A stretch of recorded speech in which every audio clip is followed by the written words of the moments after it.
6 months ago, I married a man named Jeff, and my marriage to Jeff made me a stepmother to a dog. And what I mean when I say that is not just that Jeff had a dog, and now that we're married, we kind of have the dog together, although that is true. What I mean more specifically is that Jeff shares custody of a dog with his ex-girlfriend.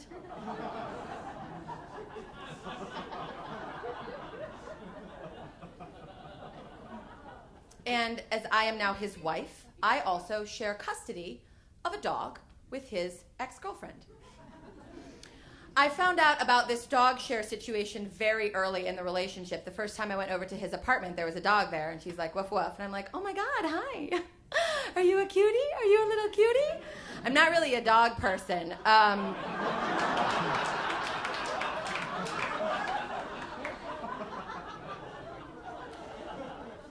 not a dog person. It's just that prior to owning one myself, I was unfamiliar with the unconditional love of an animal. And so to me, it always seemed like a lot of poop, not a lot of conversation, and I just wasn't very interested.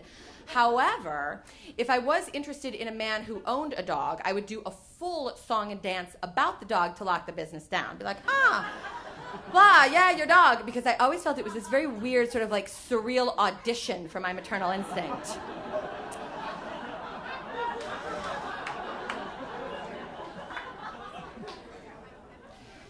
So I'm like, blah, Jeff, your dog. And then 1 week later, I'm back at the apartment, but this time no dog. I'm like, Jeff, where's the dog? And Jeff says, oh, funny thing, actually, is I share custody of the dog with my ex. And I'm like, that is super funny.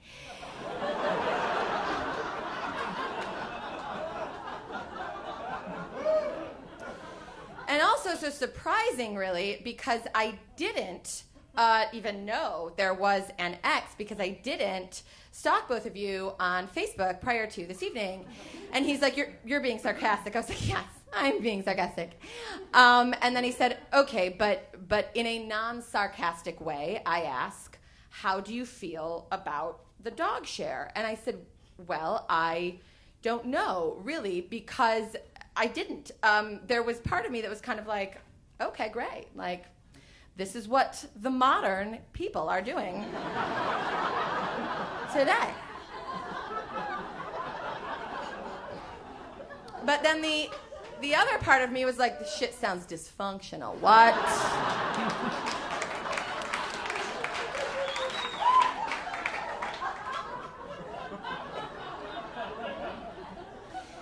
And it really was both those things, and this next part is cheesy, and I apologize in advance for that, but the thing was I was like smitten with Jeff, #early days, and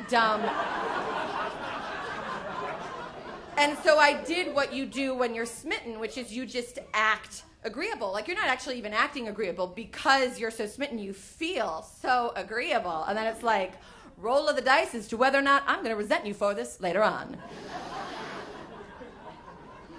Few quick words on the dog. She's a miniature schnauzer, and she is pretty cute, actually. And her name is Laika.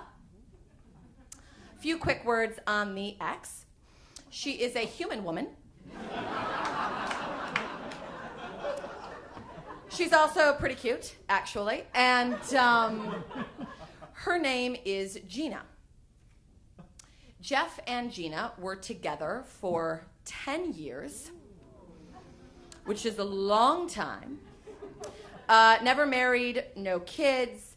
Jeff was the one to end it. And 2 months after Jeff ended it, which is not a long time, Jeff met me. And 1 month after Jeff met me, which is also not a long time, Gina found out about us. She found out that we were dating, which was horrible, and which happened because Jeff and I had gone to dinner with this good friend of mine, and she loved him, and he loved her, and she loved us together, and it was like one of these good social evenings out. And because those kinds of things don't actually exist, if you don't take a photo and then put them up on Facebook,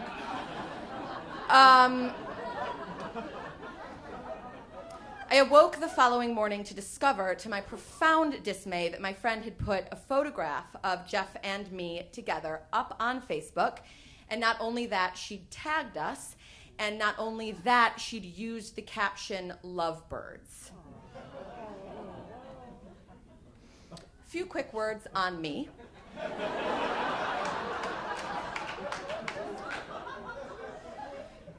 Prior to meeting Jeff, I was single, which I know is a given, but the reason that I kind of want to make a point of saying that is it's not just that I was single, I self-identified as single. I'd been single a lot. I'd been on so many dates. I'd been on so many dates with so many men who were like, Sarah, I think you're great, but the thing is, etc.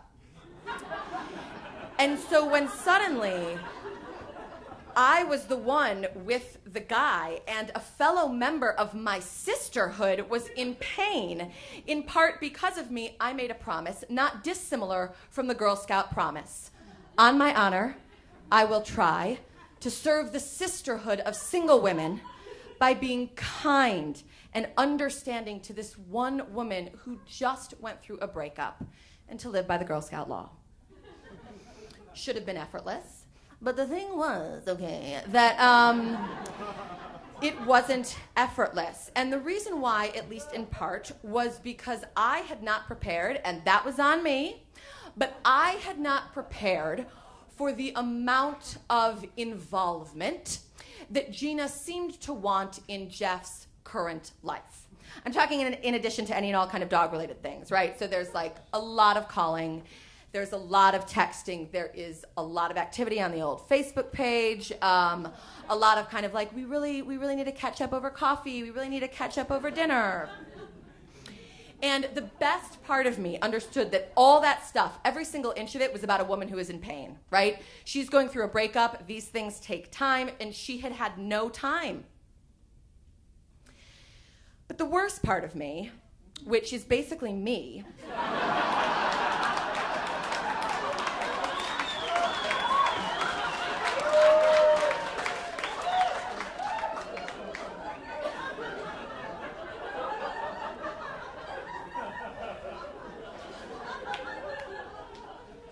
I really wanted her to go away. And that made me feel really bad about myself. And so I did what we do with feelings that make us feel bad about ourselves. I just shoved them all the way down and pretended they weren't there. What could possibly go wrong? And that was my mode of operation for a long time. That was kind of how I led my life for about a year. Around the 1-year mark, something seemingly insignificant, but actually quite significant happened, and that is that Jeff had a mole removed, stay with me, from his upper inner thigh. He had done this because I'd asked him to, because he comes from a long line of people who are like, if you don't go to the doctor, then the problem isn't there. Whereas I come from a long line of people who are like, if you don't go to the doctor, you're gonna die. And I'd had my eye on this mole, okay, and it was dangerously textural, and I was like, no, it needs to go. So anyway, eventually he does get it removed, and of this I was truly grateful and relieved. And the day following the mole removal, he does this very tiny little intentionally funny post about it on Facebook, and Gina, as is her way, leaves a comment. This comment in particular read as follows.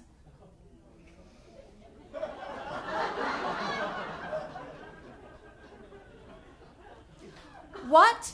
No! You are at least 1% less yourself without that mole. I shall mourn its passing.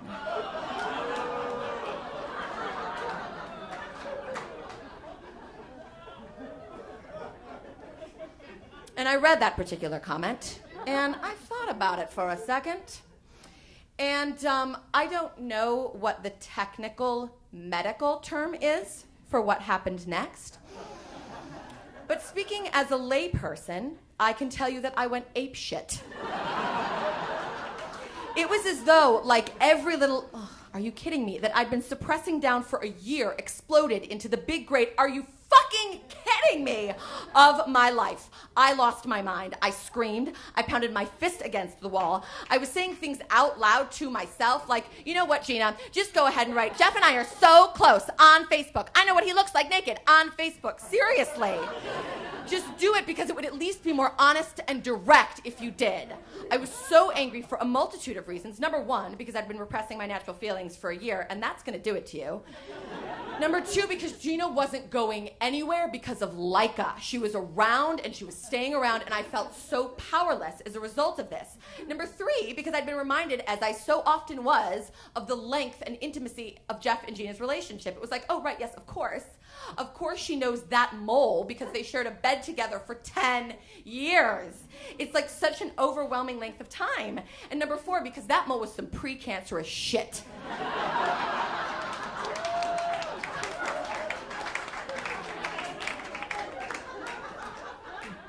It was the mole, but it was everything. And so, because if you cannot run away from the wave, you must then dive into the wave.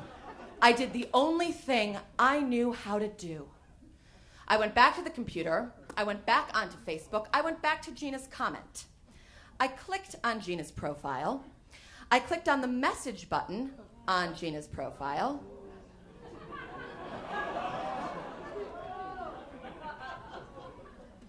And then I wrote the following.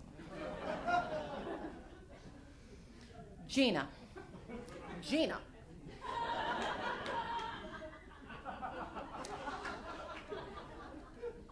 In light of our particular relationship, let me get straight to the point. I was thinking maybe we should meet up for a drink. I think it might be helpful for the both of us. Let me know what you think. All best, Sara.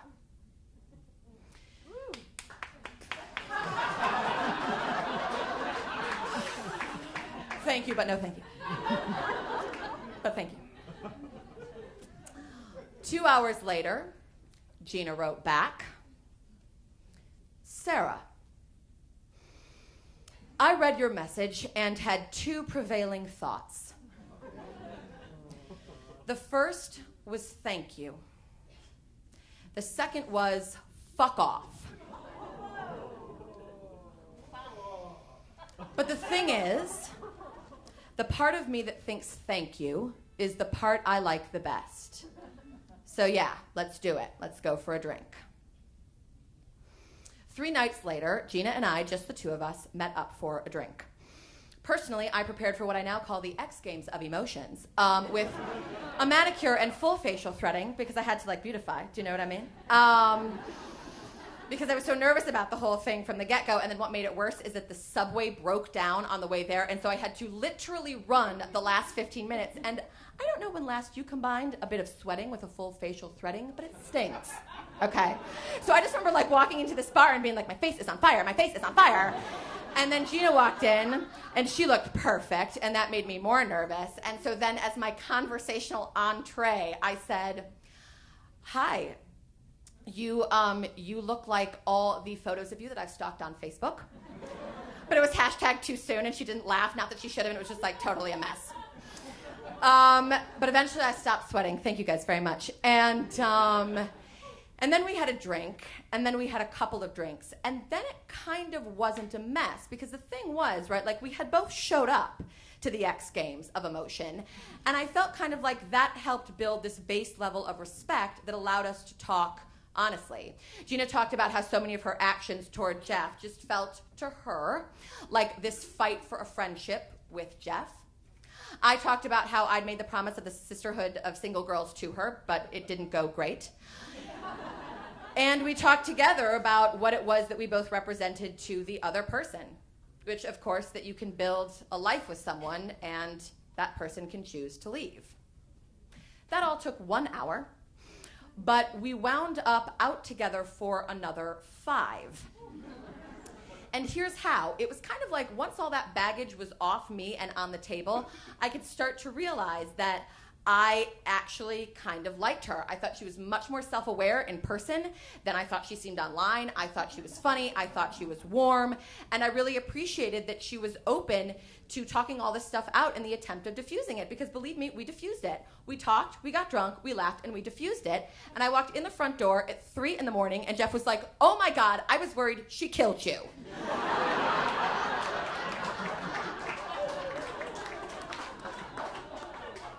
And I was like, what? My girl G?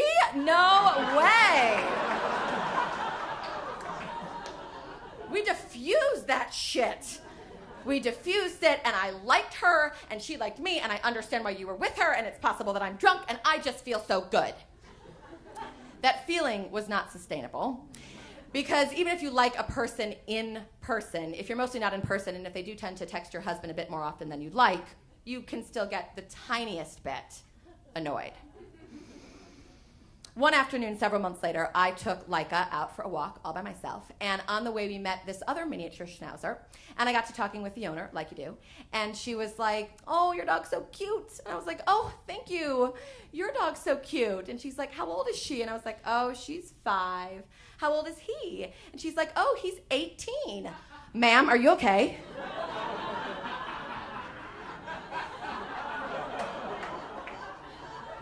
And I am. I'm great. I have 13 years to work out all my problems.